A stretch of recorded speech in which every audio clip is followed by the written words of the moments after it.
Gue bilang ya udah gue nggak tahu. Oke. Itu pokoknya urusannya orang datang beli gitu. Nah waktu di Cemara sendiri kuratornya siapa Pak? Namanya kalau nggak salah Ana Sungkar. Bini gue. Iya. Nggak modal.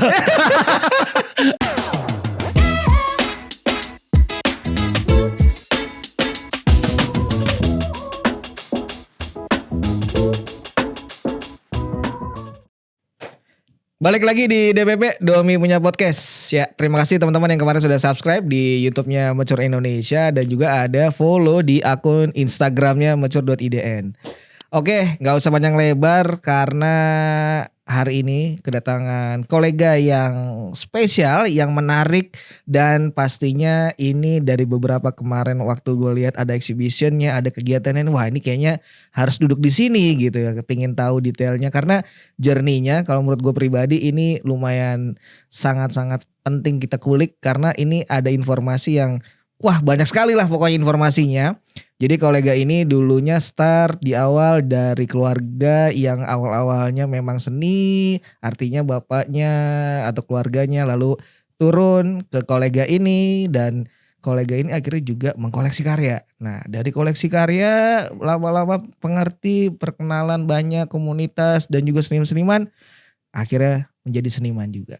Dan juga menjadi kurator juga. Nah detailnya seperti apa nanti akan kita kulik obrolannya dengan Pak Syakib Sungkar. Terima kasih ya. Terima kasih Mas Domi. Aduh, akhirnya Pak Syakib hadir di sini. Karena memang dari kemarin pingin Pak sekali ngobrolin.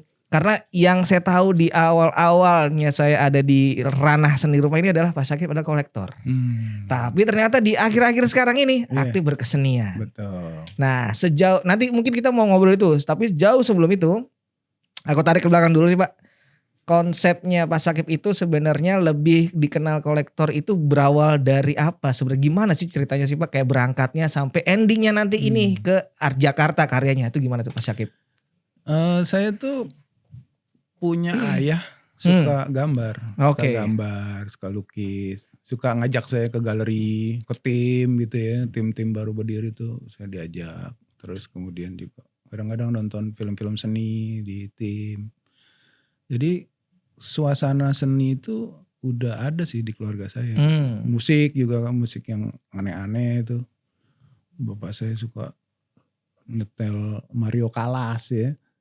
Di suatu lingkungan yang masih kus-plus gitu. Bapak saya udah begitu gitu.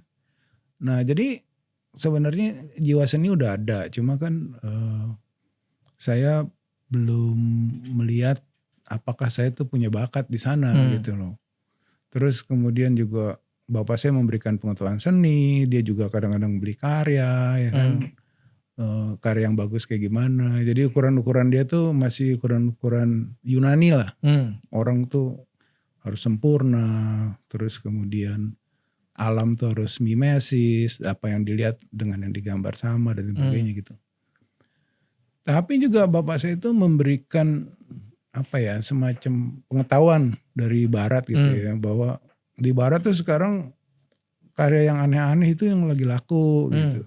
Jadi dia bawain saya majalah Time ya. Tahun 75. Saya masih SMP waktu itu. Nih lu lihat tuh karya-karya orang aneh-aneh tuh mahal banget sekarang gitu.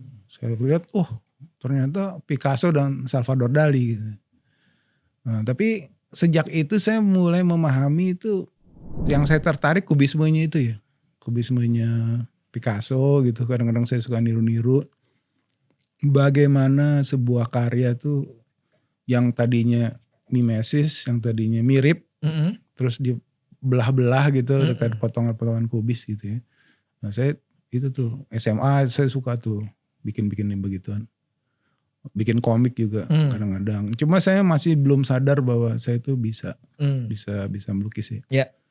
Nah terus kan saya masuk ITB. Di ITB kan saya ketemu tuh dosen kayak Sadali lah, Apin, Pirus dan lain-lain gitu. Suka pameran juga di Galeri Sumarja gitu ya. Jadi saya suka lihat-lihat. Terus juga dulu tuh galeri yang ada baru itu Jalan Naripan itu loh, YPI. Baru itu doang, yang lainnya mah belum. Ada di Sulanjana tuh namanya Bill ya. Bill tapi lebih ke musik lah, belum jadi galeri waktu itu. Baru kemudian akhirnya belakangan jadi galeri. Sedikit kali di Bandung. Tapi memang saya rajin datang katalog gitu ya. Terus kemudian Tisna juga kan suka bikin kayak poster-poster, ada teater ya di STSI ya. ST yang di Buah Batu itu. Sekolah Tinggi Seni, sekarang seni itu ya. Sekarang ganti lagi namanya tuh. ISBI. Ya, itu saya suka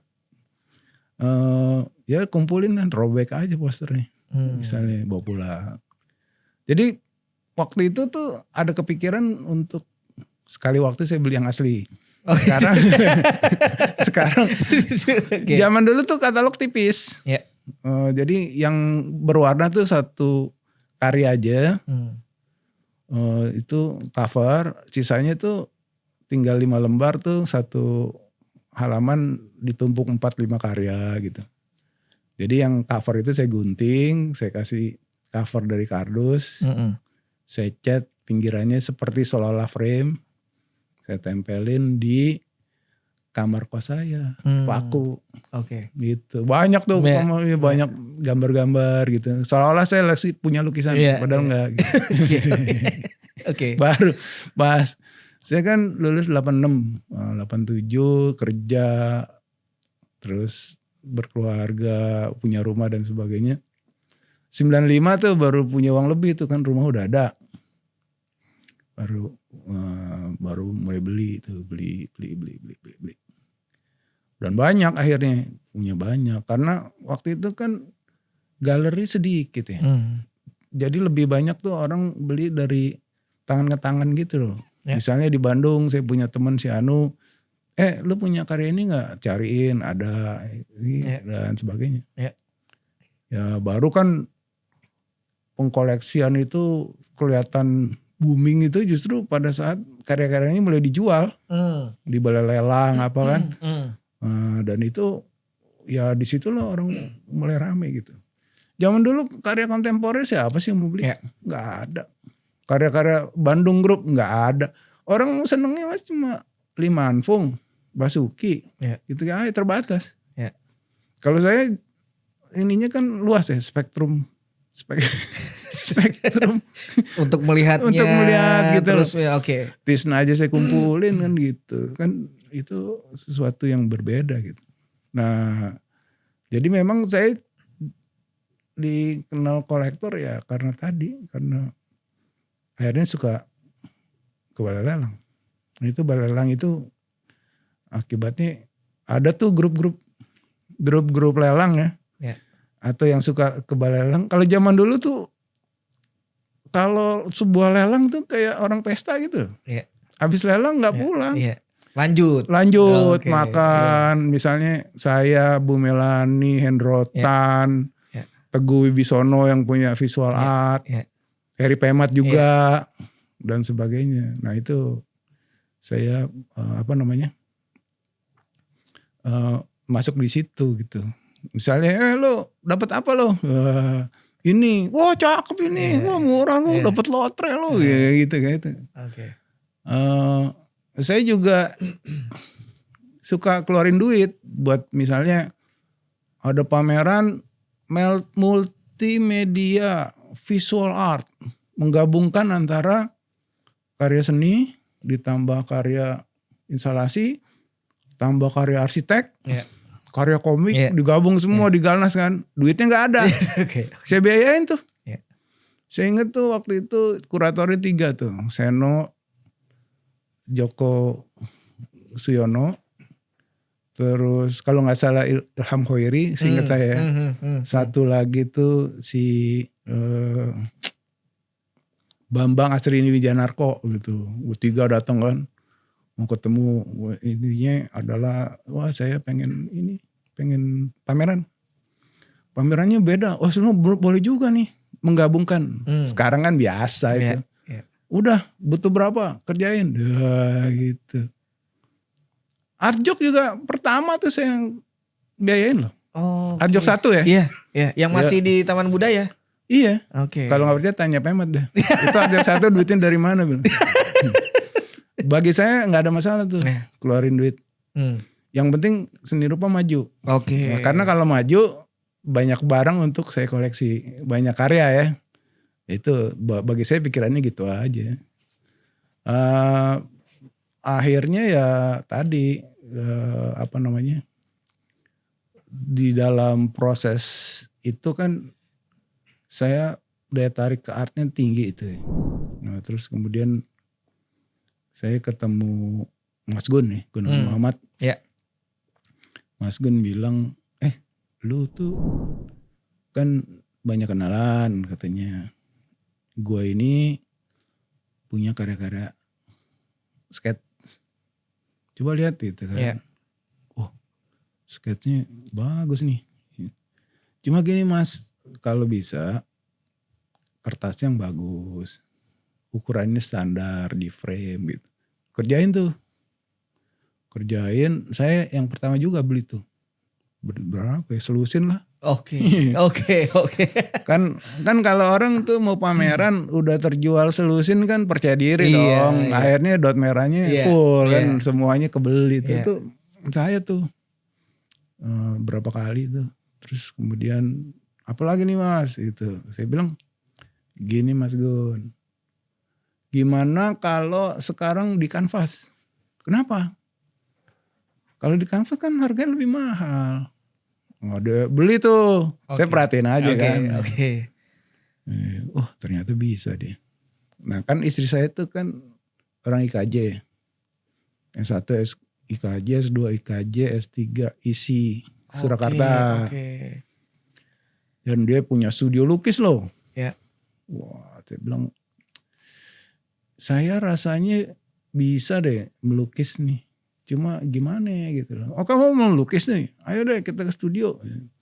Ini ada kanvas kosong. Ini ada cat, ada koas, ada minyak cat. Udah aja. Mulai aja melukis gitu. Ya udah saya mulai melukis tuh. Melukis. Gimana? Oh udah bagus tuh. Kasihnya tadi kanvasnya kecil-kecil kan. Yeah. Kecil-kecil. Terus kemudian sekarang yang mau yang gede, boleh nih gede banyak nih, ambil aja tuh kanvas kosong. Iya. Terus saya tanya lagi, bagaimana caranya orang melukis tapi mirip dengan yang kita ini. Mirip dengan apa? Misalnya kita pengen punya gambar ini terus kita mau gambar. Oh itu gampang tuh, pakai aja grid. Kamu print dulu, dibikin grid ya. Nanti itu grid itu pindahin lagi ke kanvas. Nah bisa kan. Oke terus udah gitu. Bagaimana kalau yang detail? Oh pakai ini proyektor. Nah nih ada nih proyektor nih. Nyalain gitu ya. Wah pokoknya gitulah. Nah terus gimana kalau lukisan itu orangnya mirip. Ada orang berkarakter. Ya udah coba aja. Kalau lu bisa berarti lu punya bakat. Kalau gak bisa udah cuci tangan. Jangan jadi. Akhirnya udah tuh. Saya buat itu kan. Lama-lama banyak kan. Yang saya buat kan waktu itu orang-orang di sekeliling saya. Orang-orang di hutan kayu, di Salihara. Orang di art, orang di galeri gitu loh. Karena waktu itu saya terpengaruh beberapa seniman di luar ya. Misalnya ada Salmantor, ada si beberapa tuh dari China dan lain-lain. Saya mau gaya-gaya gitu loh. Termasuk David Hockney juga. Jadi saya gambar tuh. Udah jadi upload di Facebook ya. Kan saya kan seneng. Iya. Upload terus kemudian Mas Gun ngajak tuh kita pameran yuk berdua gitu, pameran. Terus udah ternyata rame kan, orang bilang bagus dan lain-lain. Upload lagi di Facebook lagi. Ada seseorang yang sebetulnya kita udah kenal lama, cuma nggak terlalu kenal gitu loh. Pernah ketemu di tahun 2010.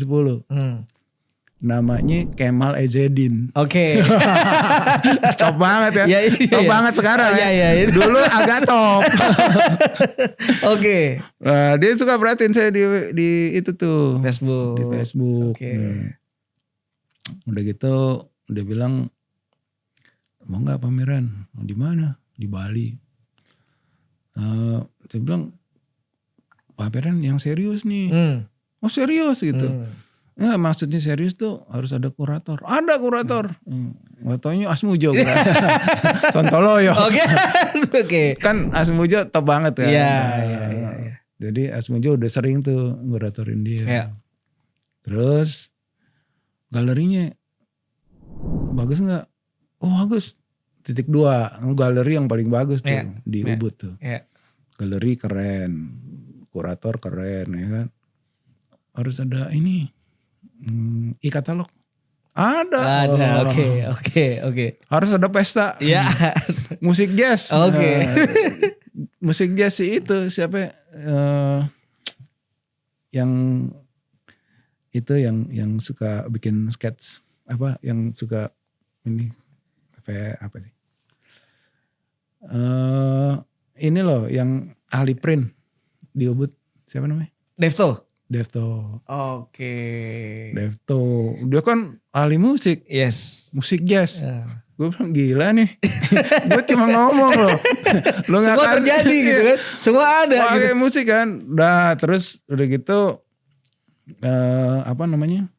Itu debutnya Pak Syakib untuk terjun. Iya. Solo. Langsung solo. Oh gila. Berapa Kan- karya tuh Pak? 16. Oh, Kan on canvas. on canvas. Gokil, Kan oke. pameran pertama sama Mas Gun. Iya itu kan di tadi Salihara. duo kan. Ya, Ini Solo. Ini tuh. solo kan.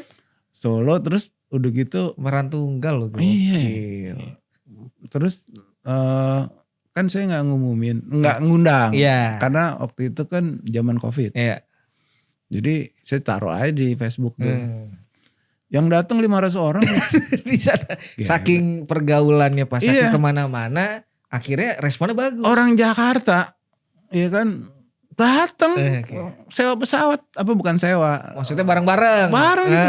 Lihat nih ada Pak Syakib pameran nih. Ya. Dan seniman juga datang tuh. Bangsa kayak si Cusin. Si Adikara. Mangu. Terus siapa tuh? Jirne. Datang tuh. Iya kan. Terus liputannya Tempo masuk. Gue bilang geblek. Pameran gue pikir ini kan. Nah udah habis gitu kan. Terus pameran lagi sekali lagi. Tapi temanya erotik. Itu artinya jeda berapa tahun atau berapa bulan setelah yang di Ubud? Setahun. Oh setahun, next year-nya ada lagi. Di Ubud. Di Ubud lagi. Tapi pameran bersama. Nah, oke, bersama grup show ya. Oke. Nah kalau itu saya tuh banyak mengambil karyanya si ini Lucian Freud. Saya sampai beli kanvas apa? Kuas Cina tuh. Kan kasar tuh. Iya. Yang murah. Iya. Itu bagus tuh buat bikin goresan tuh. Udah jadi kan. Efek-efeknya soalnya. Oke. Udah jadi sama itu kan ditimpa lagi. Iya. Timpa sampai tebel tuh Iya. kan. Dan warna-warna Freud tuh saya ambil gitu. Udah tuh. Nah terus kemudian orang kan bilang. Pamerin dong di Jakarta. Gitu. Pamerin di Jakarta. Cari-cari di mana ya. Kalau saya orangnya gak demen jauh-jauh. Pokoknya Jakarta pusat. Oke. Ah, di situ saya ketemu ini nih Cemara 6. Oh iya, di Menteng. Langsung tuh ketemu Ibu Indah ya. Iya. Boleh, tapi jangan karya lama, mesti baru kan. Bikin. Bikin Challenge tuh. lagi tuh. Iya. Bikin setahun jadi. Udah saya liatin gitu kan, terus dia pilih-pilih ini nggak mau, ini terlalu serem, ini terlalu ini, udah akhirnya dapet tuh. Nah itu pameran kedua saya di Jakarta, gitu. Tunggal kan, juga tuh ya. Iya. Okay. Waktu itu tuh Asmujo kan punya wacana tuh, lu mau jago gimana, mau teori gimana, terjual apa enggak? Di challenge-nya gitu ya. Iya. Oke, gimana tuh hasilnya? Terjual gak? Iya, gitu. karena kan yang di Bali cuman terjual 2. Oke. Satu dibeli orang Rusia dan itu misalnya terjual apa enggak gitu. Wah, gimana nih? ya kan. Terus udah. Jadi waktu itu gini, saya kan bawa karya nih, saya tanya ke galeri kan, saya tanya galeri ini banyak masukan, ya kan, misalnya begini begitu begini itu, akhirnya ada beberapa yang saya ubah, baru saya pamerin.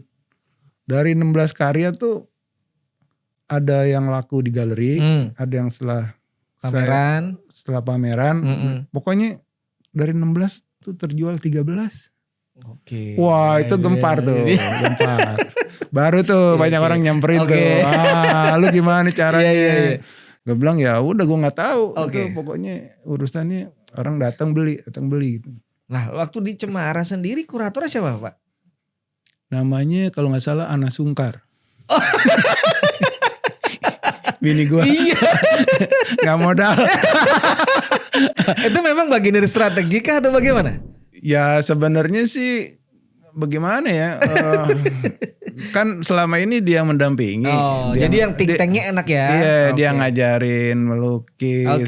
Dia yang pilih-pilihin. Dia ini dia itu kan ya udahlah dia aja. Kan dia juga tahu prosesnya, melihat progresnya. Dia yang nulis dan lain-lain kan gitu. Jadi udah. Ngapain jauh-jauh lagi cari ya kan? Cari kan. Kalau gue panggil Asmujo lagi berdebat gimana? Ini kan udah itu. Udah yang di Bali. Oke, yaudah deh ini aja. Oke. Itu. Di situ baru kemudian mulai tuh ajak galeri Zen, galeri Neo dan sebagainya gitu. Terus diajak ke Art Jakarta dan beberapa kali kan Art Garden, Art Moment, nah kan udah mulai ini ya. Namanya udah mulai terdengar ya. Udah mulai tergeser dari konteksnya kolektor jadi seniman gitu ya, perupa gitu. Oke. Dan yang parah tuh kan ada orang nyamperin. Kita pengen bikin namanya Art Jakarta Provok. Tapi instalasi gitu. Saya bilang boleh. Karena saya punya ide tuh yang gak sempat kecapai ketika zaman COVID tuh. Saya ngelihat sebuah kejadian di New York ya. Orang menggali tanah. Orang menggali tanah terus nguburin gitu loh. Nguburin orang kena COVID tuh sambil pakai hazmat ya. Nah saya udah bikin sketnya untuk dilukis, entah bagaimana gak jadi. Gak jadi dilukis kan. Cuma berpikiran kayak gitu, tapi kan ininya COVID hilang.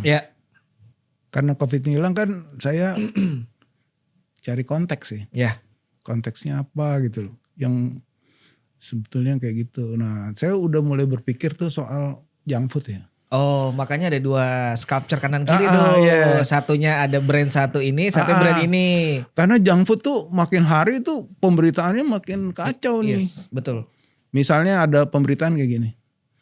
Kalau dihitung-hitung ya kan semua penjualan dari si junk food yang ini itu membutuhkan sekian juta ekor sapi. Betul. Cuma masalahnya sapinya kan katanya diimpor dari Amerika. Kampungnya dia. Di kampungnya dia jumlah sapi gak segitu banyak. Nah pertanyaannya. Daging apa? Wah gue mulai tuh. Habis gitu gue udah gak mau makan. Jadi itu udah mulai ke diri sendiri juga akhirnya untuk kayak menilai ini gimana ceritanya ya. Terus misalnya. Tahu gak lo ayam. Ada temen nih dari Singapura. Ayam yang dia potong beda sama ayam yang biasa kita lihat. Maksudnya ayamnya tuh udah langsung botak. Hah masa? Udah beda spesies katanya. Wih gila lu. Waduh itu kan. Terus tahu gak ini apa French fries? Itu diwarnain. Gitu dan wah pokoknya dikasih ini dikasih itu. Waduh ngeri juga nih. Udah habis gitu takut kan. Jadi disitulah kebetulan di zaman COVID tuh kan gini. Zaman COVID tuh ada kecenderungan orang tidur-tiduran. Iya, karena memang tidak bisa ruang geraknya sempit. Nggak bisa kemana-mana ya akhirnya banyak di rumah kan. Tidur-tiduran main HP Ya. gitu. Covid-nya hilang, itunya masih Oh nempel ya. nempel. Oh, oke. Terus kemudian kan dia seneng pesen tuh makanan-makanan online. Yes. Yang dipesen begituan lagi kan. Junk food lagi. Wah lo mah cepat mati nih. Oke. Dari sanalah begitu diajak untuk bikin instalasi, langsung keluar tuh. Saya mau bikin ini sebuah tempat tidur sebagai lambang orang yang sukanya tidur-tiduran. Tapi tempat tidur itu tergali. Ada orang matinya, ada tengkoraknya dan lain-lain. Nah itu nyampur tuh antara ide di New York ada orang gali itu. Sama cerita tadi. Ini udah kan, terus kemudian berkembang tuh kita pasangin kelambu. Yes. Atau wah itu akhirnya jadi tuh karya itu ya. Itu pertama kalau nggak salah di Postblok. Di Postblok. Ya pertama, lalu dibawa kedua ke iCat. Dibawa ke iCat. Iya kan? Sempat banjir tuh ya. Wah itu tambah bagus. Tambah bagus. Jadi secara video dan foto relate. Jadi kan gini ya. Orang videoin ceritanya ngeledek. Iya, artinya kayak mencoba inilah reporter gitu Dia kan. taruh kan di medsos. Di medsos terus di tag ke gue. Iya. Wah gila, karya gue bisa seindah ini. Dan orang tuh langsung netizen bilang emang bagus nih. Jangan-jangan sengaja gitu. Nah, itu kan itu karya bagus tuh. Lain kali direndam. Jadi lebih dramatis gitu ya. Dramatis. Oke. Bagus tuh. Videonya sampai saya simpen. Itu benar. Itu kan real gitu kan. Real. Dan itu alam loh yang bikin gitu kan. Benar. Oke. Nah. Jadi kekaryaan Pak Syakib ini selalu mencoba menceritakan hal-hal yang mungkin keresahan dari Pak Syakib. Iya. Makanya my story. Selalu tuh my story. Karya itu tuh saya mikir apa terus kemudian jadi karya. Saya mikir apa kemudian jadi karya. Nah itu begini. Ada bagus ada jeleknya. Oke. Bagusnya adalah selalu original. Jadi setiap karya beda cerita. Nah, yang jeleknya beda eksekusi. Yang satu warnanya begini, yang satu warnanya begitu. Yang satu realis, yang satu ekspresionis, yang satu ini. Nah, itu katanya kalau cara karya kayak begitu tuh agak menyulitkan di market. Oke, kolektor bingung. Kolektor bingung, galeri bingung. Iya. Jadi saya bilang, tapi kan itu dari hati saya yang paling dalam. Karena memang itu ceritanya ya. Soal beda eksekusi kan tergantung cerita gitu. Jadi, nah disitulah ada namanya wacana series. Jadi kalau pameran tuh series gitu. Pameran series artinya galeri gak usah capek-capek jelasin. Pokoknya series ini. Eksekusinya, colorsnya mirip-mirip. Terus kemudian tokohnya itu aja, cuma main. Nah akhirnya saya mulai tuh, namanya juga kan saya orang pemasaran. Jadi sudah ada basicnya. Bagaimana based on research gitu ya. Oh gini. Indonesia begini, luar negeri gini gitu. Nah, dari sana saya mesti cari pertama adalah sebuah karakter gitu. Nah kalau orang Indonesia tuh seringkali karakternya nyomot. Astro Boy. Oke. Jadi gambar gunung di mana di Cianjur tiba-tiba ada astronot terbang-terbangan gitu. Itu kan nggak terlalu ini ya. Jadi saya kepengen tuh pertama saya eksekusinya mirip-mirip tetapi ada sesuatu yang dari dalam diri saya sendiri gitu. Nah yang dari dalam diri saya sendiri tuh sebenarnya adalah yang saya sering lihat ya. Kan kalau saya pagi tuh sama istri jalan gitu ya. Orang pada bawa kayak tas isinya makanan kucing. Kasih-kasihin gitu ya. Terus kan di rumah juga saya punya gitu. Cuma di dalam gak boleh keluar kan. Nah, jadi saya berpikir tentang itu. Jadi bagi saya tuh kucing itu punya arti sebagai lambang caring, kasih sayang, cinta gitu. Misalnya ada orang kalau saya wawancara saya nih kos tapi boleh bawa binatang. Nah kan pacar saya jauh. Jadi saya piara kucing aja Ya, oke. buat pengganti pacar. Misalnya Iya, gitu. iya. Atau misalnya saya nih ditinggalin anak. Anak saya udah gede. Ya. Atau anak saya sekolah luar negeri. Nah kucing ini saya piara aja. Betul. Sama. Jadi ada rasa kayak semacam kayak penyublim gitu. Iya betul. Nah terus kemudian saya riset lagi, ternyata industri makanan kucing, dokter kucing, pemeliharaan kucing, bener. penitipan kucing Bener. growing. Bener. Wah kalau gitu nih asik nih kalau ngomongin kucing nih. Betul. Gitu. Cuman masalahnya bagaimana kan? Nah saya baru mulai coret-coret tuh sebuah karakter ya. Karakter yang mana kucing ini harus bergaya, rambutnya colors kayak zaman generasi bunga gitu. Terus kemudian pemandangannya juga ada absurditas di situ. Terus menggabungkan manusia dan kucing dan lain-lain. Jadi saya ambil colors ini tertentu lah. Saya banyak pakai Tosca gitu. Nah itu yang saya kembangin. Saya kembangin sampai akhirnya setahun kemudian kan Provok datang lagi. Mau gak bikin instalasi lagi? Saya bilang mau. Tapi kucing. Oke. Gede gitu ya. Nah itu yang terus menerus saya kembangin sekarang. Dan makin hari makin kompleks gitu. Artinya berarti cerita Pak Syakib ini artinya mencoba mengeksplor tentang karakter Pak Syakib ke arah kucing tadi itu ya. Pokoknya semua dieksplor gitu tentang karakternya, warna, bentuk gitu semuanya.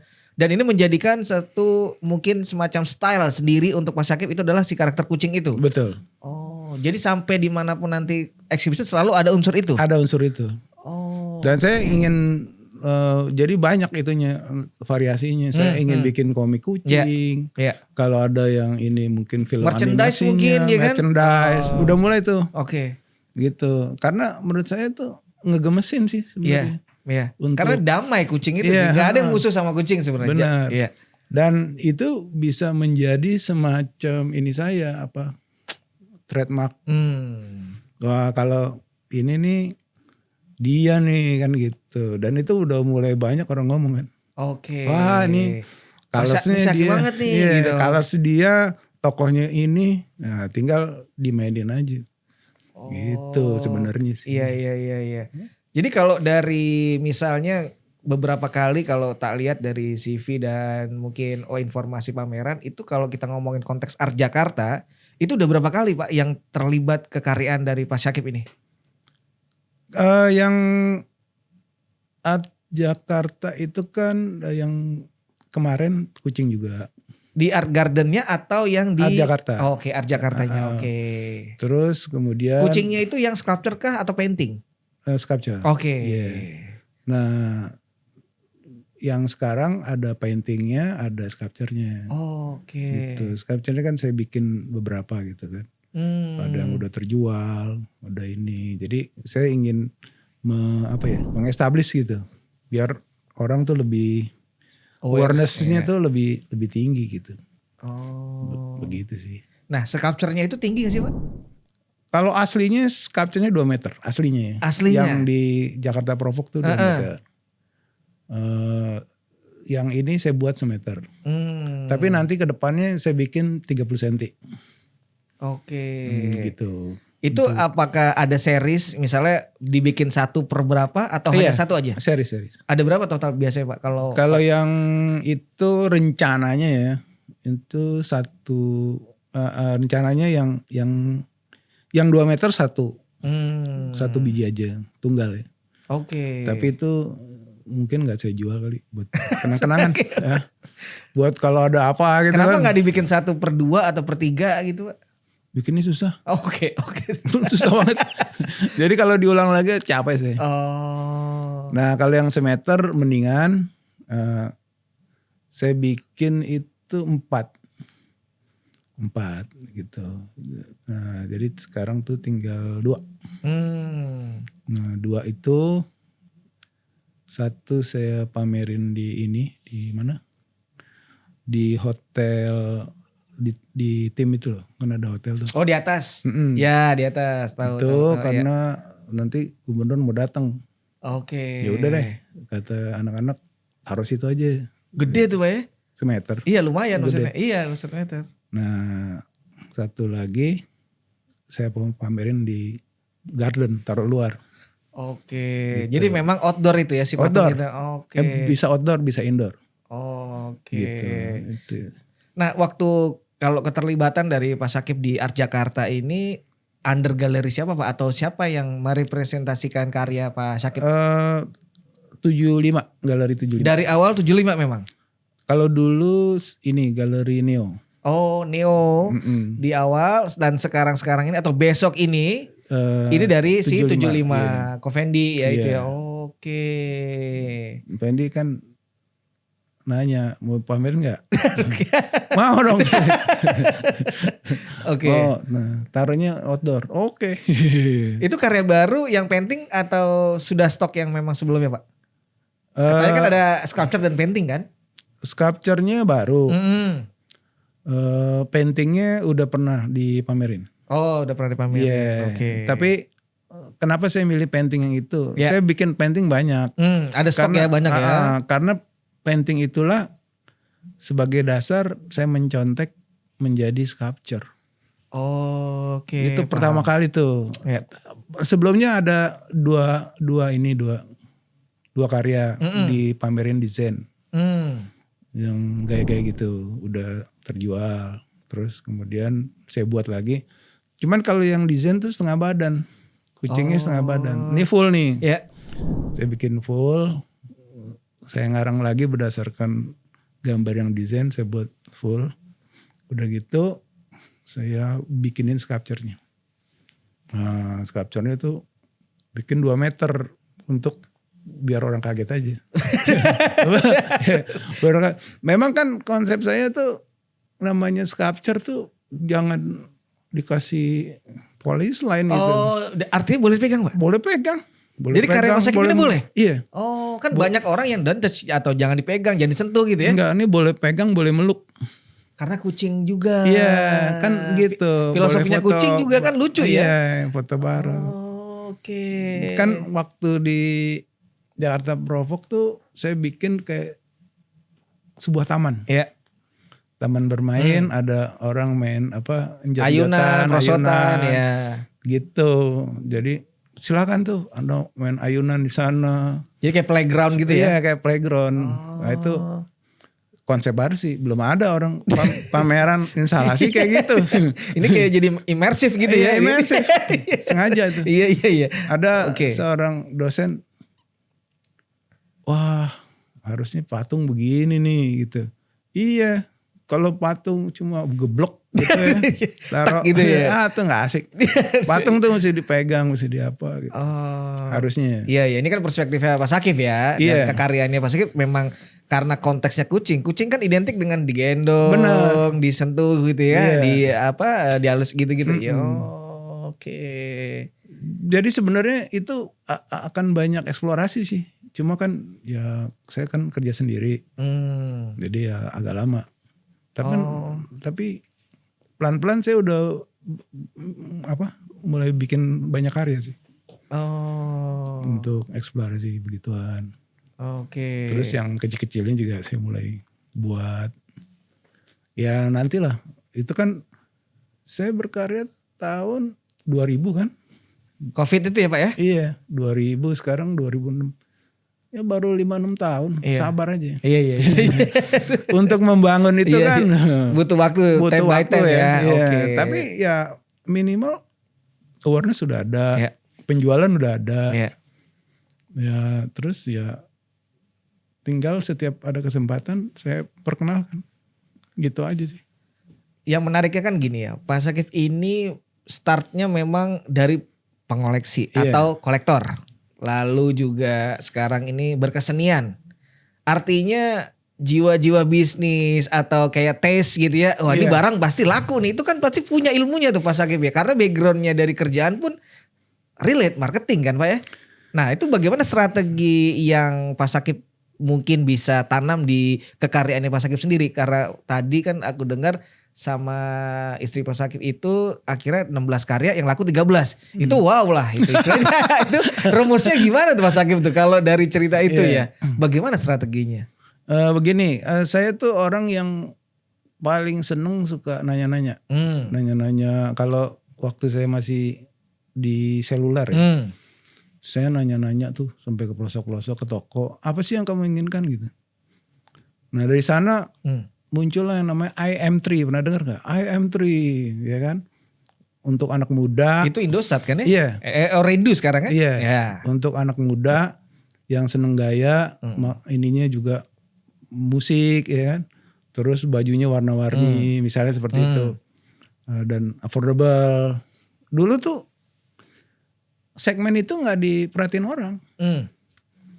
Orang pakai seluler tuh kan HP mahal. Iya. Pulsa mahal. Iya. Nah di situ saya lihat ada peluang, ada HP Cina yang murah, ya kan? Cari pulsa yang murah, terus kemudian bikin image-nya tuh anak muda. Laku kan IM3 sampai sekarang. Iya. Kalau kita ingat kan ada paket data 1 giga, 2 giga. Itu saya yang nemuin. Oh. Saya yang ciptain duluan waktu saya di Aksis. Oh gitu. Jadi paket-paket itu Saya Pak Sakib dulu, berpikir kayaknya nih menarik paket-paket ini. Oh, oke. Jadi saya bilang kita jual paket. Caranya gimana ya? Kita buat kartunya. Karena kalau kartu kebayang. Ini kartu 1 giga harganya 50.000. Nah gitu. Oh menarik ya.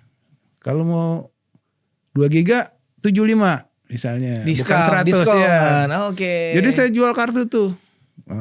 Nanti kan tinggal dia masukin ya betul itu langsung dikasih top up doang. Ya. Sekarang kan kartu itu udah nggak ada, tinggal paketnya kan. Betul. Nah, itu memang akan begitu. Yang penting ada image. Oh ini gua membeli benda dalam bentuk kertas. Kayak Jokowi, kartu sakti. Oke. Untuk tahun 2010 itu menarik. Itu daya tarik. Zaman sekarang orang udah ngerti, oh paket data tuh begini. Tinggal pakai SMS, pakai ini, ketemu kan. Yeah. Tapi kan untuk memperkenalkan itu, jadi memperkenalkan sebuah produk itu adalah sebuah perjuangan. Gitu. Sama juga memperkenalkan kucing. Sebuah perjuangan. Iya. Yang harus kita buat gitu. Mau nggak mau harus dikenalin, harus di ini, harus diyakinkan, harus dipajang. Nah, waktu saya dulu gini, waktu Indosat diambil alih sama Qatar, saya pikir, udah waktunya saya harus keluar. Jadi manajemennya udah beda nih. Terus kebetulan Aksis lagi butuh nih. Gitu. Saya bilang, oke ya, sebelum kita bicara lebih jauh, saya mau lihat dulu produknya. Saya keliling Jakarta, gak ada. Cari-cari, di Roxy gak ada. Akhirnya di sebuah toko di Jalan Sabang, produk Aksis ya, gitu. Kayaknya inget ada di dulu. Udah naik-naik manjat-manjat gitu ya. Cari-cari. Wah ini dia nih. Kan saya di bawah. Dia dari atas kan. Dia lempar aja. Pluk. Berapa Pak? Buat Anda aja. Nah itu namanya ketersediaan produk tidak ada. Visibility tidak ada. Nah gitu. Jadi dalam berkarya juga sama. Oke. Visibility mesti ada. Ada Art Jakarta munculin. Oke. Ada art moment munculin. Ada pameran munculin gitu. Apalagi sekarang medsos kan. Masukin di Instagram, Facebook. Oke. Dan sebagainya. Anda undang, saya datang. Oke. Maksudnya untuk memperkenalkan sebuah produk. Betul. Karena tidak mungkin sebuah produk itu tiba-tiba cus gitu. Perlu perjuangan. Yang namanya Yayo itu kan udah dianggap gila kok tahun 60-an. Baru kemudian tahun-tahun 2000 ada sekumpulan orang yang akhirnya jadi. Habis gitu ya udah. Jadi itu marah. Kan begitu. Iya. Semuanya tuh perlu ini, perlu jalan. Nah, jalannya itu yang harus step by step, nggak bisa jalan menerabas gitu.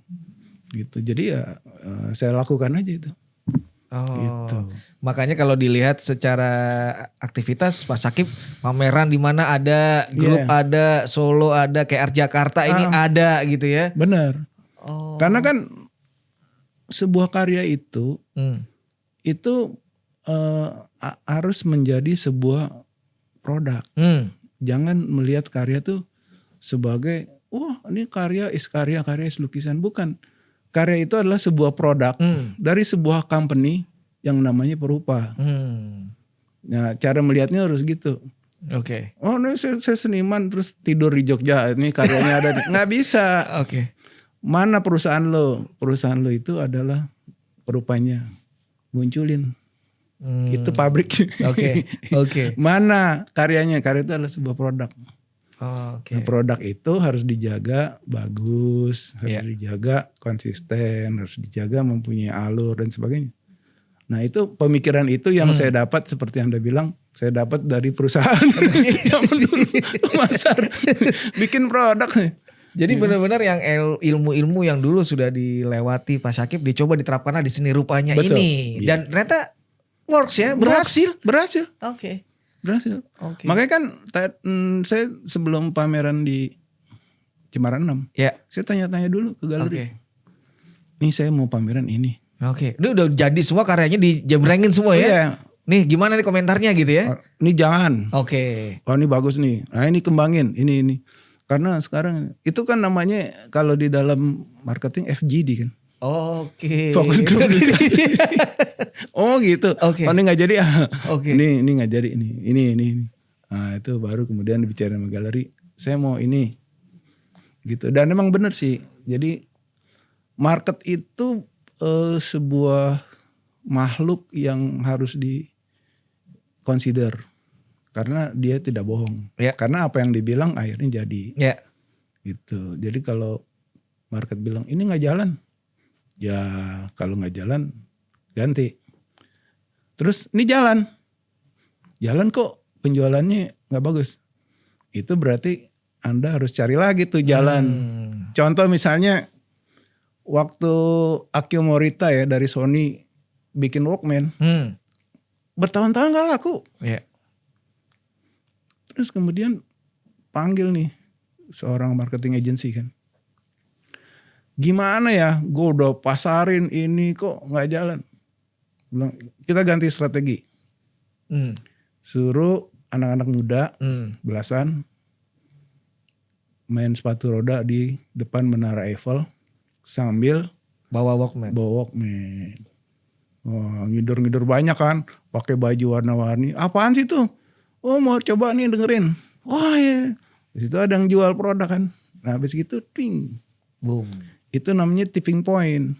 Nah tipping point tuh syaratnya banyak tuh. Produk harus siap, pemasaran siap, ini siap, endorser siap dan semuanya. Semua sistem soal itu ya? Itu.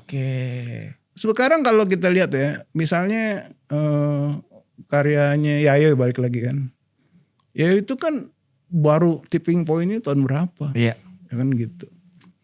Karena semuanya udah siap tuh, jumlah karya udah siap, galerinya siap, orangnya juga siap, ya kan. Nah terus baru tuh, pengen punya Yayo, labunya dibeli, ditaruh di mall. Kan apa sih bedanya labu itu sama kucing saya? Bagusan kucing saya. Cuma bedanya saya history ya. Dia udah lama, kan begitu. Karena sebuah karya itu setelah saya mempelajari seni ya, di sekolah filsafat dan mengintip dari ilmu yang dimiliki istri saya yang udah S1 S2 S3.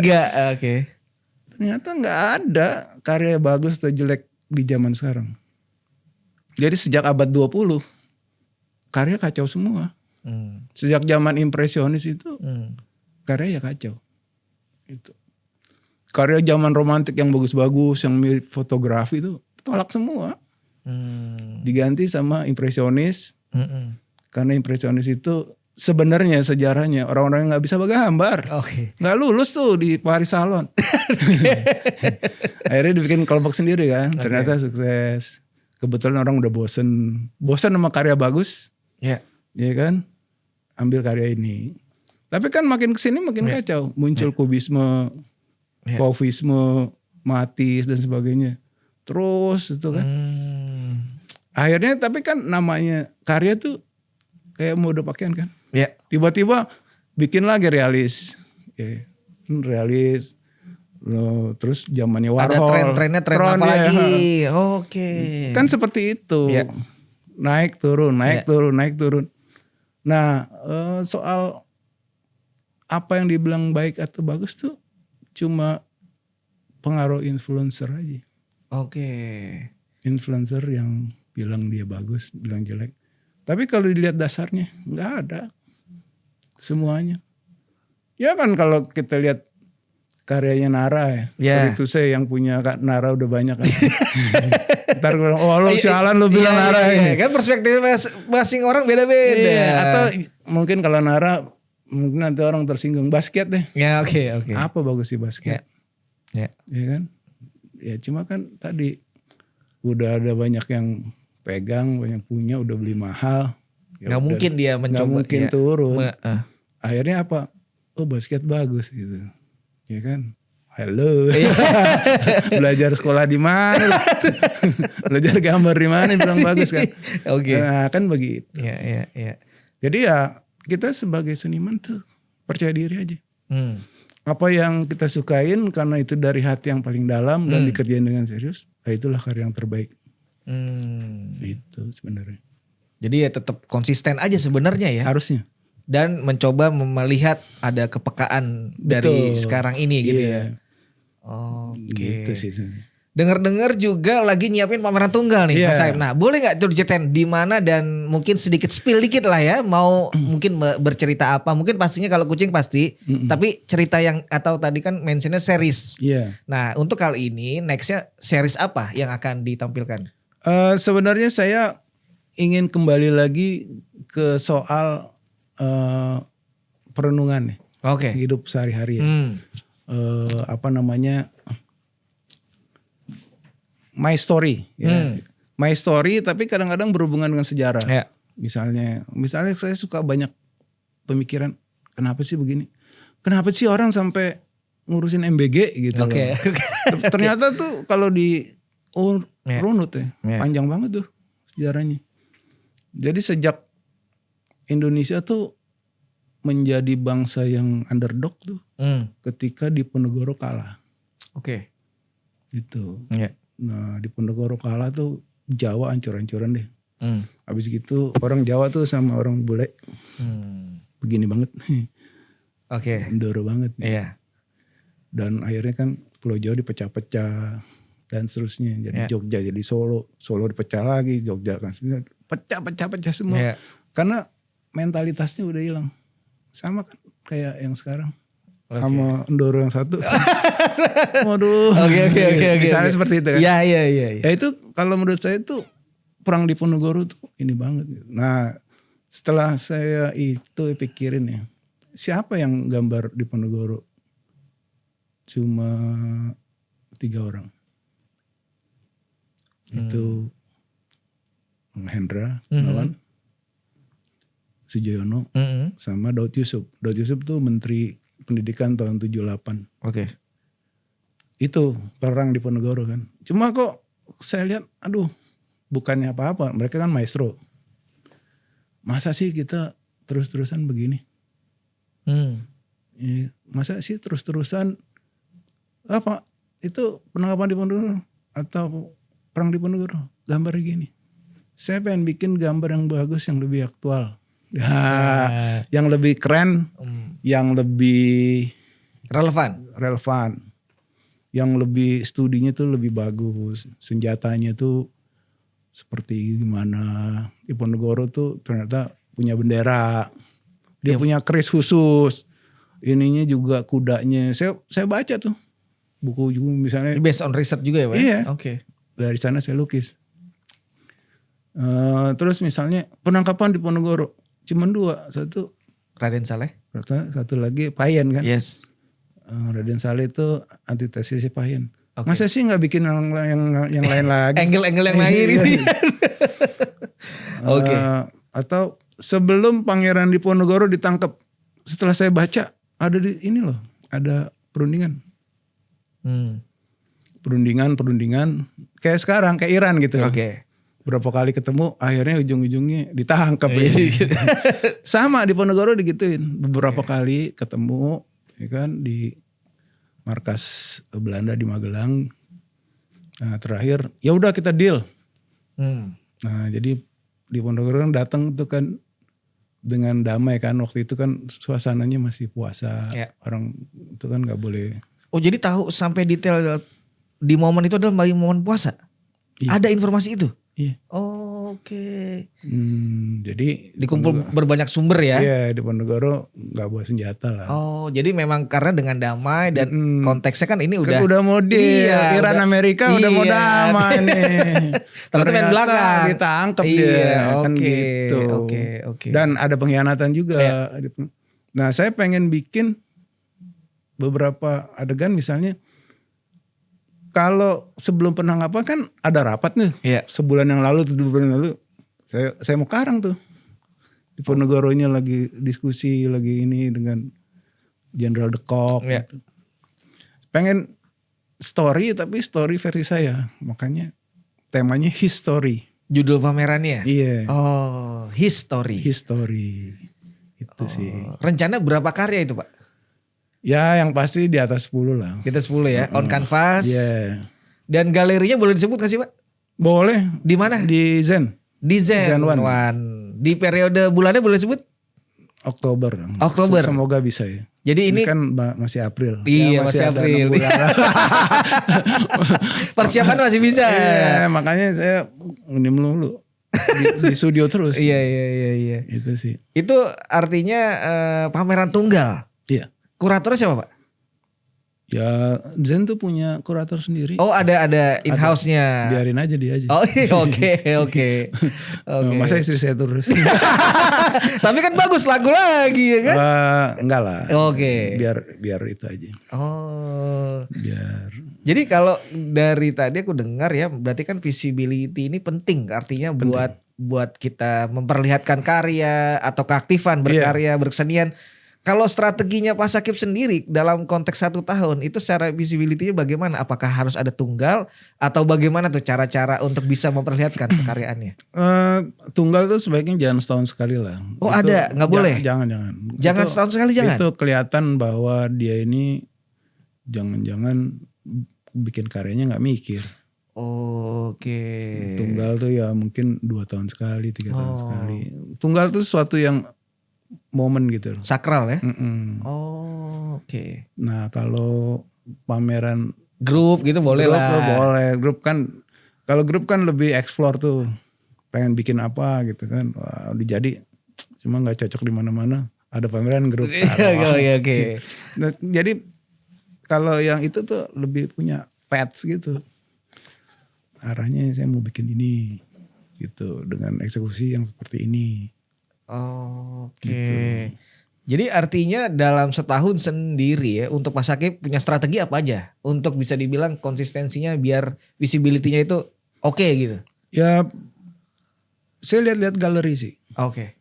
Misalnya kalau galeri ini saya pamerin series kehidupan kucing saya. Kalau yang ini lebih eksperimental. Kayak gitu-gitu. Jadi lihat dulu target galerinya. Oke. Gitu sih. Ya karena sangat mempengaruhi ya nantinya ya. Iya. Oke, jadi riset juga nih galerinya. Oke. Karena kan sekarang begini ya, kalau base of riset lagi. Jadi kayak si itu tuh, siapa ya? Cak Lontong jadinya. Kalau ngomong base of riset. Iya. Oke. Jadi kalau menurut saya tuh segmennya kolektor sekarang itu sangat heterogen dan sangat dipengaruhi oleh galeri. Oke. Gitu. Itu terjadi setelah booming lukisan selesai.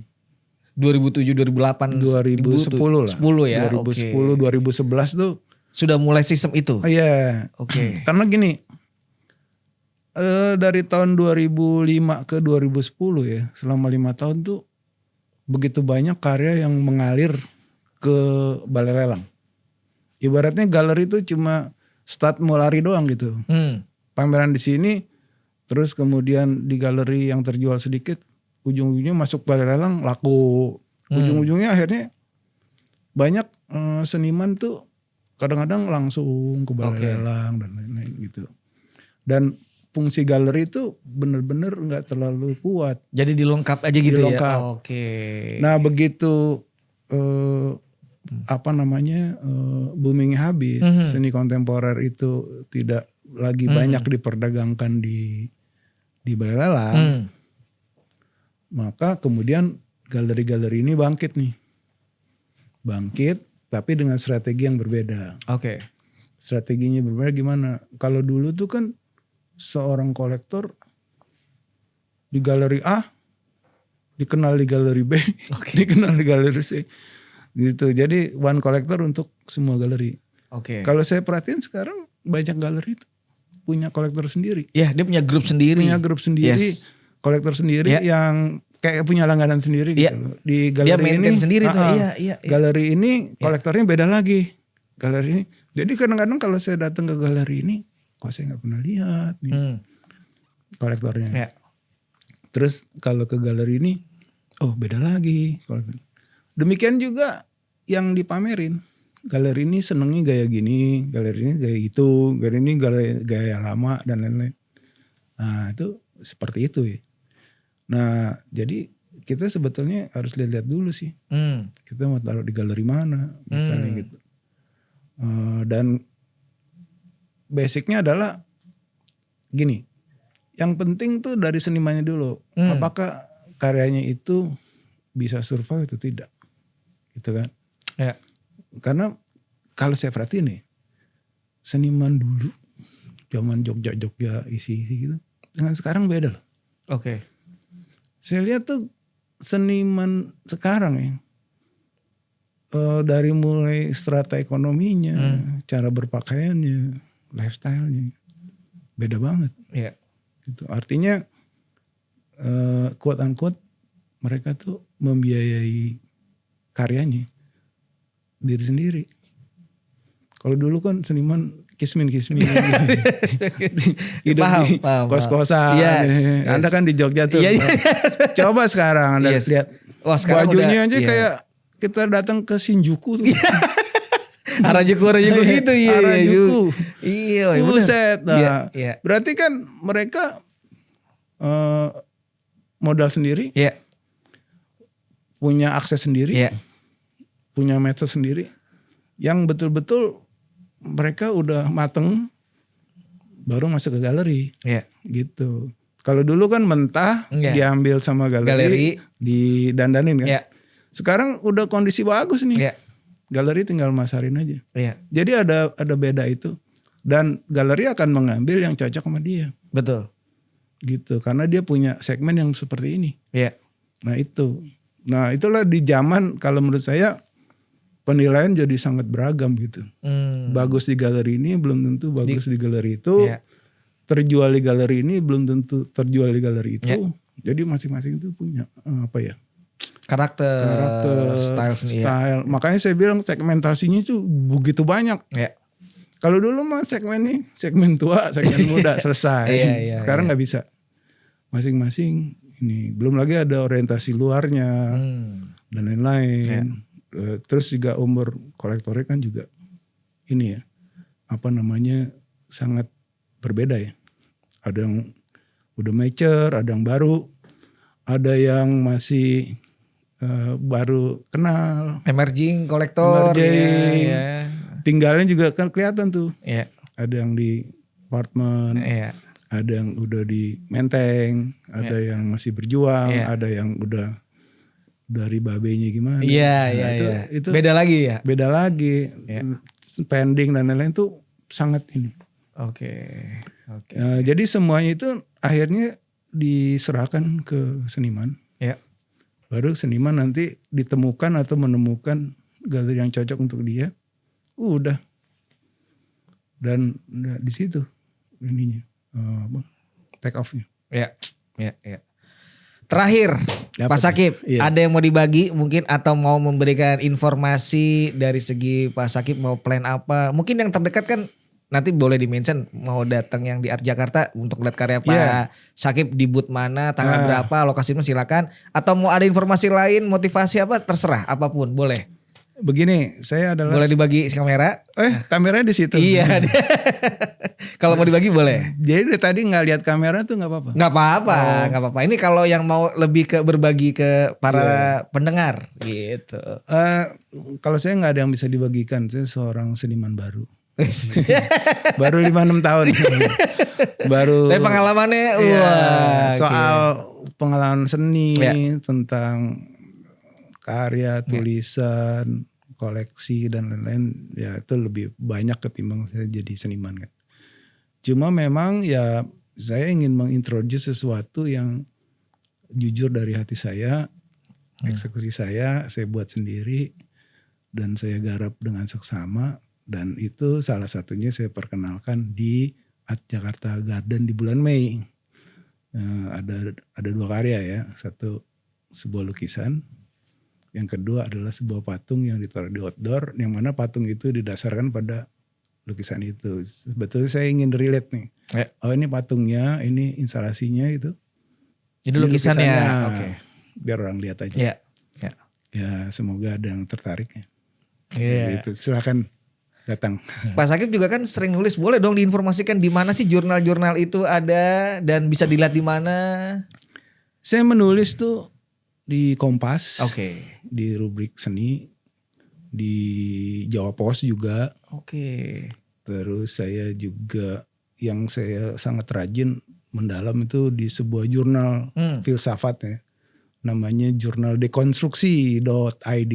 Itu rajin tuh Pak Sakip di sana? Ya setiap 3 bulan ada tulisan saya. Gitu. Jurnal dekonstruksi.id. Iya. Saya banyak tuh nulis macam-macam. Misalnya skena seni rupa Indonesia. Ada tuh Pak ya? Ada. Siapa kolektornya, siapa karyanya seperti apa yang terjadi dan lain-lain. Saya tulis tuh panjang lebar. Gitu. Nah itu ya agak berat tapi mudah dipahami sih. Gitu. Kan juga beberapa kali saya lihat yang ada di cetak itu yang tentang art fair tuh ada tuh Januari kemarin ya. Kayak gitu. Ya intinya sih saya senang berbagi dalam bentuk tulisan. Karena kalau bentuk kata-kata tuh kadang-kadang gini. Orang ngomong di forum ini A, di forum berikutnya setelah melalui proses waktu dia B. Apakah dia berubah atau tidak konsisten? Bagi saya kesimpulannya satu. Lidah tidak bertulang kan. Tetapi kan kalau ditulis kan terdokumentasi. Betul. Anda Arsipnya ada. ini. Dan kalau menulis dengan berbicara kan penuh retorika yang logikanya bisa bengkok kan. Kalau menulis kan logikanya mesti ketat.